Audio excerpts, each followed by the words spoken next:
This week, Uranus is activated not once, but twice. So, as always with Uranus, expect the unexpected, expect some disruption, and not in a fun, exciting way necessarily, but probably with some more frustration.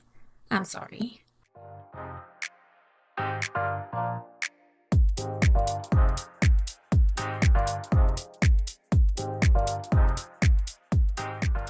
Welcome back to the Hella Fluid Collective podcast. I'm your host, Sarah, and I love all things astrology and small business, and using astrology to help us tap into the natural ebbs and flows that happen in life and in owning a business. On today's episode, we are talking about the astrology for February 10th through February 16th. All of the transits for the week are listed down below.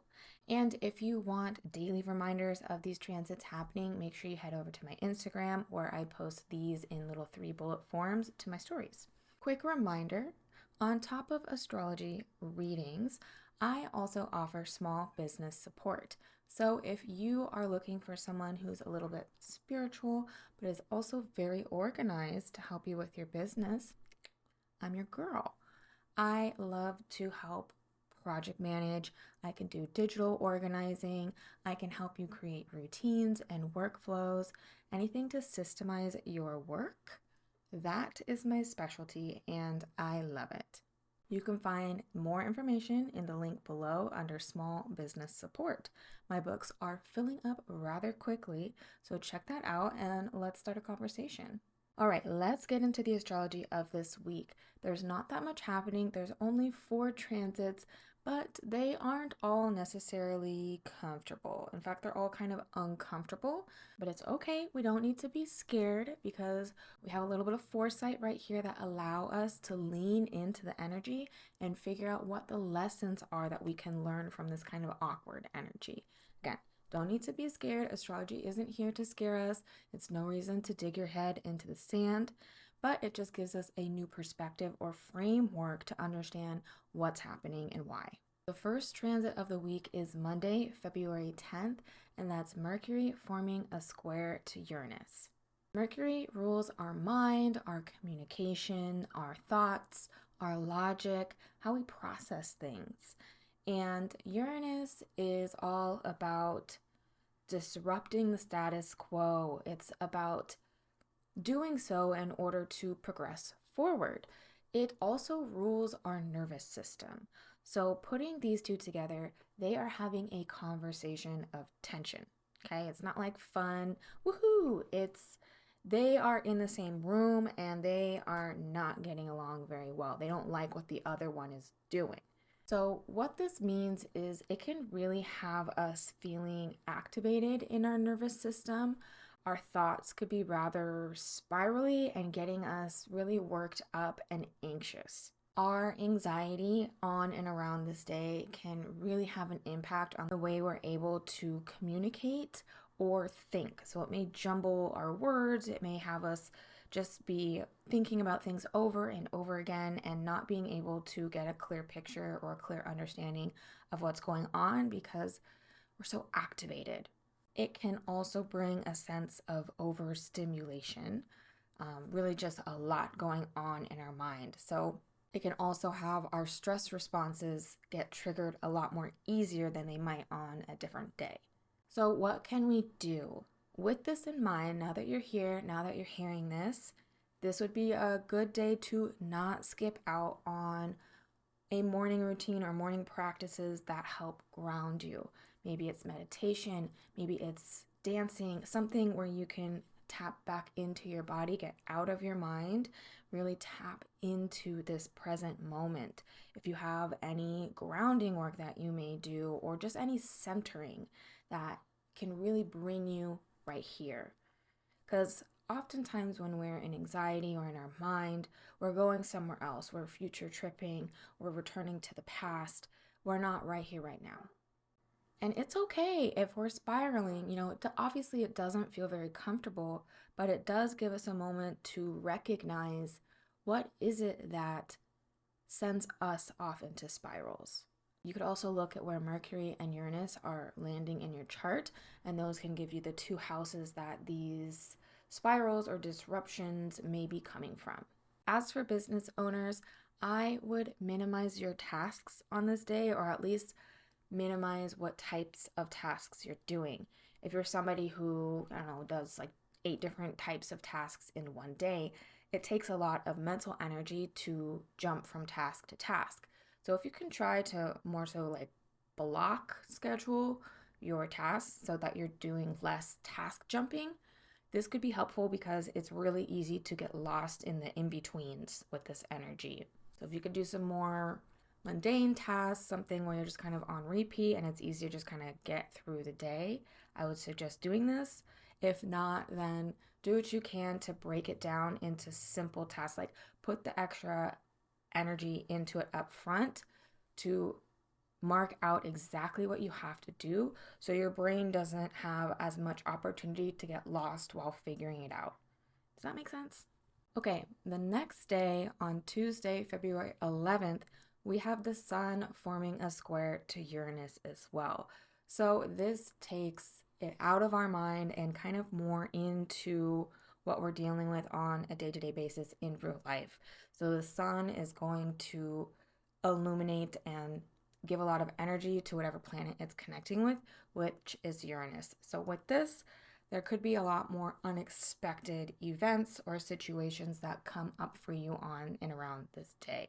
Again, like I mentioned at the top of the episode, sometimes with Uranus, we can get a bit more excitement. Like if it's a trine, it's like, ooh, I'm going to get away from my desk today and I'm going to take a fun trip to go downtown and I'm going to meet someone or find a new coffee shop or something like that that's a bit more exciting.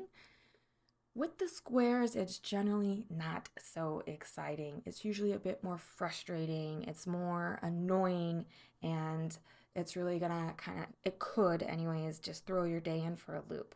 Granted, it's annoying, but with Uranus, we also often get breakthroughs and innovation. So although your day may be thrown in for a loop, you're going to learn a little bit about perseverance and how you can think of new ways to problem solve that you never had the chance to think of before because you hadn't been put in that situation. As for business owners, with this, if you can, plan for disruptions. What does that mean? If you're running an event or a meeting or something important like that, have contingency plans. Just be prepared. Do extra grounding that day so that you don't get too flustered when things may not go the way you planned it. Be flexible. Then on Wednesday, February 12th, we have a full moon in Leo. Lovely Leo. With full moons, they are all about illuminating what we could release. And Leo is all about creativity. It's about expressing yourself. It's about understanding that you are worthy of standing in the spotlight. Leo is also very loyal. Now, this full moon, not in exactitude, but in 1 or 2 degrees, is forming that square to Uranus, as we just spoke about. So with a full moon, you get the sun and the moon standing across from each other every full moon. And so both of them are forming a square to Uranus. So that's going to bring an element of disruption into this full moon. Now, to me, what this all means is that it's going to illuminate what is standing in the way of us showing up authentically. Leo is all about expressing who you truly are and doing so with confidence.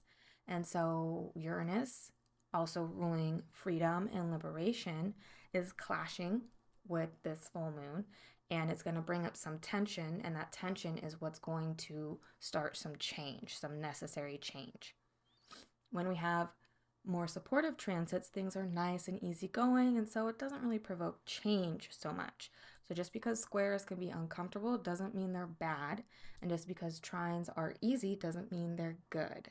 So with all of this, it feels like we're going to be asked, what is preventing us, restricting us from showing up authentically?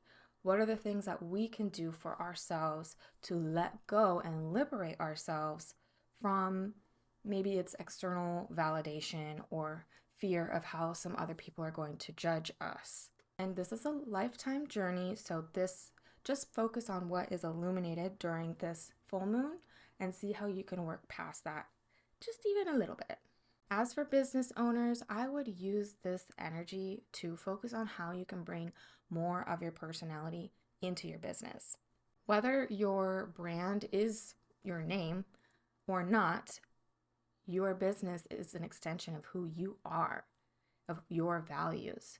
So it'd be a good time to ask or reflect on, is that represented in your business? And if not, why not? Are there some reasons why you're afraid to show up and show off your values? Because that is something that can make you very magnetic, is showing up authentically. In fact, not might, it does. Last up is Friday, February 17th, and that is Mercury moving into the sign of Pisces. It will stay here until March 3rd, but it's going to come back. I'll talk about that in just a minute.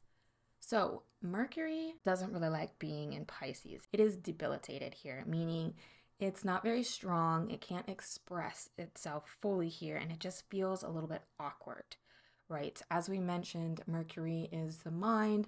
Mercury is logic. It loves the little details. It loves to figure things out in more so like a linear way, right? It's the checklist. It's understanding how it works. Pisces is more thinking in different realms. If it's spirituality, it's maybe, astral projection. It's going somewhere else. It's boundless. It's this and that. It's collectivism. It's all the things.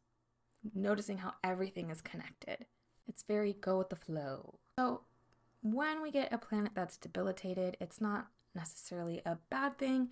It's just a little bit uncomfy, and it may feel a little awkward as we figure out how to express the energy of that planet. But Mercury does this every single year, so it's not that big of a deal. We've figured it out all the years before, and we'll figure it out this time. So Mercury in Pisces can bring more abstract thinking. It can bring more dreamy thinking, more compassionate conversations as well, because we might be able to think about how the other person is thinking a bit more. Pisces can be very creative as well too, because it's really about tapping into your guides or your muse, I don't know, whatever it is, tapping into whatever it is that gives us that creativity, that otherworldly energy. So tapping into that while connecting it with your mind can help you kind of figure out maybe how a creative project is going to work. I will say that, it's okay if our minds are feeling a bit sluggish, feeling a bit, boundless. Maybe our thoughts are running a little wild. That's okay. Let them run. Just be present with them, get curious about them, and see where it goes, where we're not too focused on checking off tasks. Now, as I mentioned, we have a Mercury retrograde in March. It starts in the sign of Aries, but it will move back into Pisces for about the last week of its retrograde. So this is going to feel not great. It's a debilitated Mercury that is retrograding, so it's weakened times 2. Not great, but you know what? We have been dealing with debilitated retrogrades for a few months now. We've had Mars retrograding in Cancer, which it doesn't like. Venus is going retrograde in March as well, and it's going to be retrograding in Aries, which it doesn't like. So by the time this one rolls around, we're going to be just fine. We're going to totally figure out how to deal with all this awkward retrograding energy. It's going to be great. As for business owners, how can you use Mercury in Pisces? Well, you can use this to work on your creative projects. If you're a creative writer, okay, this is a good energy for you. Creating content, making videos, all of that is some form of communication. So if you want to create a bit more space to free flow with these things, it could be a little beneficial. All right, y'all, that's it for this week. Those are all the transits, and again, they are listed down below if you want a quick run through. If you want to get an overview of all of the transits happening for February, that episode has already been released, so you can go ahead and check that out. I also have it in a blog form if you want to read through it, and at the bottom, of the blog, I have a cute little section called Supportive Days, Spicy Days, and Dynamic Days. So if you are planning things for this month and you would rather plan them on a supportive day, then that's all there for you. All right, y'all, I hope you have a beautiful week. And until next time, stay hella fluid.